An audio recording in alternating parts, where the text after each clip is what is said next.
BG3 is actually doing it, fixing endgame, major performance improvements, major tweaks, and a ton of other significant improvements for Origin characters. We also have some cool updates around the PlayStation release. We have the community update number 24 that just dropped, and a few other cool details along the way. We got a lot to talk about. What's up, world? We're back in the video, we're checking out all things BG3. Okay, so jumping right into it, we got the community update number 24. And this is actually a massive one. There is no short of emphasis around this one. And they highlight some of the big changes here, but some of those are absolutely incredible. But one of the biggest ones here is the new Karlach epilogue, which is just absolutely insane and so good to hear that they're going to revamp and kind of fix what's going on there. It seems like the entire epilogue is going to be getting improvements there, but we'll go on to details with that later. They have an additional change here, removing co-op avatars from your party. So we did talk about that a while ago, where if someone joined your party, there was a bug that they would potentially, or basically I guess every time, would stay in your party and they weren't able to be removed. And this was significant because you couldn't replace them with anybody in the party. So it wasn't even just like the camp, like they were in your party.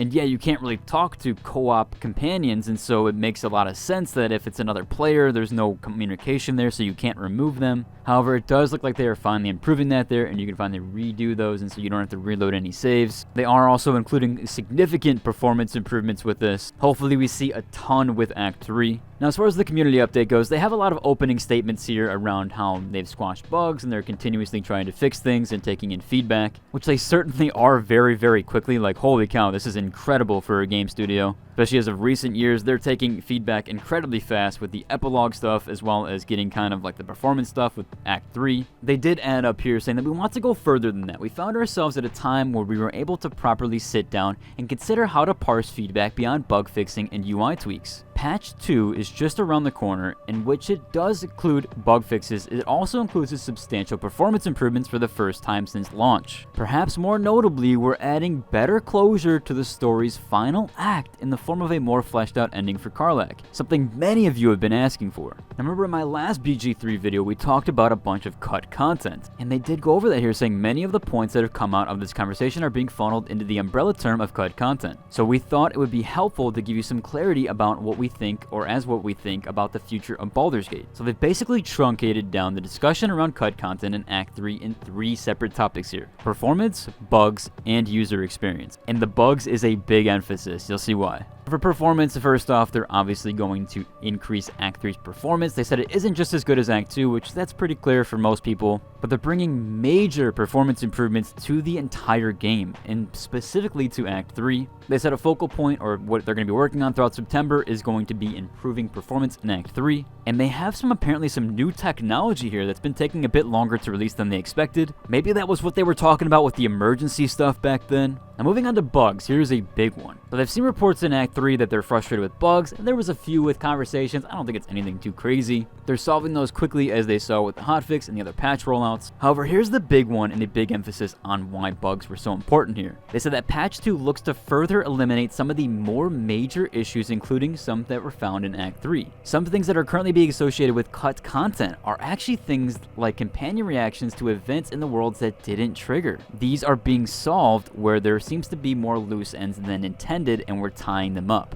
Now, jumping down into user experience here, this kind of does cover more into the bug and cut content. They said the UX covers a lot of things, from how the game feels to play to how you feel while you're playing it. They went on to refer to the early access period and some of the tests that they were going through. However, they've seen a lot of contention around these main 3 complaints here. They said the first reference of content that actually doesn't properly trigger because of a bug, for instance, some of Minthara's reactivity. We've located what's causing that, and we are working on it. Expect a fix for this soon. And jumping over to an IGN article, which is kind of linked here, basically Sven said that it is a very, very stupid bug, and he's essentially referring to that Minthara has 1,500 lines of dialogue being blocked. So there was a ton of stuff there, and it was kind of causing a bug, and I guess maybe they didn't see it in internal testing. Really unfortunate to hear that that happened, but man, I'm so glad that they're going back and actually fixing this. Jumping back to the community update, we go to the second is about the epilogue. What's been data mined is not really cut content, but content that we didn't want to release because we didn't think it worked. We're pretty strict with ourselves and our ideas. If it isn't good, if it isn't fun to play, it doesn't make it into the game. One of the reasons we trimmed the epilogue is because we were afraid the ending cinematics were becoming too long and would distract distract people from the epicness of the experience. But clearly not everyone agrees with us, so we're going to do something about that. We've started expanding the epilogues, and you'll see that in the first results that are in patch 2 with the addition of the new optional ending with Karlach. It's fury, poignant, and gives her the ending she deserves. Again, incredible that they're going back and doing this and kind of making it right for people, and it's so awesome to see a game dev actually go back and kind of say, yeah, listen, we may have made a mistake here, but we're going to fix that,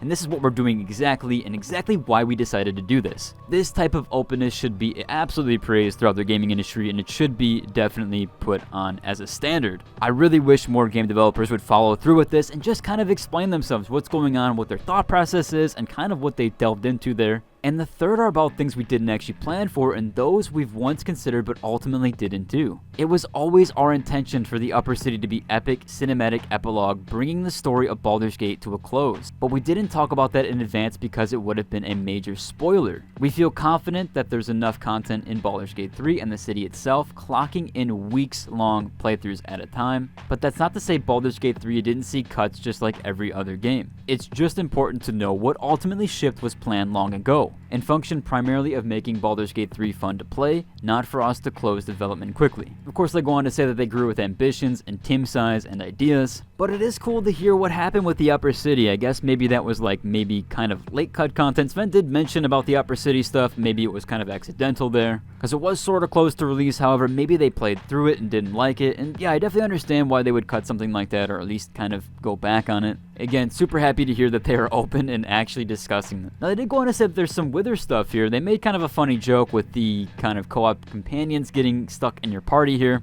They obviously went on to say second, Baldur's Gate means a great deal to them, and yeah, it's obviously 100% clear that this game is very, very passionate from every end of it. They did make a bit of a joke here, which I thought was kind of funny, where they said that the Wither's wardrobe of wayward friends, say that one 5 times fast, which is what they hope to launch sometime soon, is basically so that you can get your co-op party members who joined your campaign and they're kind of stuck there. You can kind of continue without them and put them in this wardrobe. Super funny. I'm glad they're kind of making a joke out of it and kind of doing what they can to remedy this bug. It's kind of like a band-aid patch, but it seems like, hey, if it works, you know? Super cool graphic here, and it definitely is fun to see developers kind of had fun with this type of stuff and at least squash the bugs and get rid of them and make it better and beneficial for the player. You know, it's always better to have a band-aid fix for something that kind of benefits the player off the bat than it is to try to fix it overall and make people wait weeks and months and yeah, not be there. So super glad they're adding this in and kind of making fun and just having a bit of fun with it. Now quickly, Sven did go over the PS5 split screen stuff, so we got some new imagery there that it is fully functioning on the PS5. So definitely some cool stuff there showcased by Sven and showcasing that the split screen does work. We also had one last update from Sven here, who said thinking of all the actors we're going to call back to the studio, and this was in reference or a tweet where it was showcasing from Larian Studios about the Community Update 24. So again, it looks like they are going to be adding all this content back in. Maybe they even do eventually give us Upper City with like a definitive edition or even just like with patches. Again, it's kind of crazy to hear that a developer actually take time and do all this stuff and appreciate the gamers and people that play their game.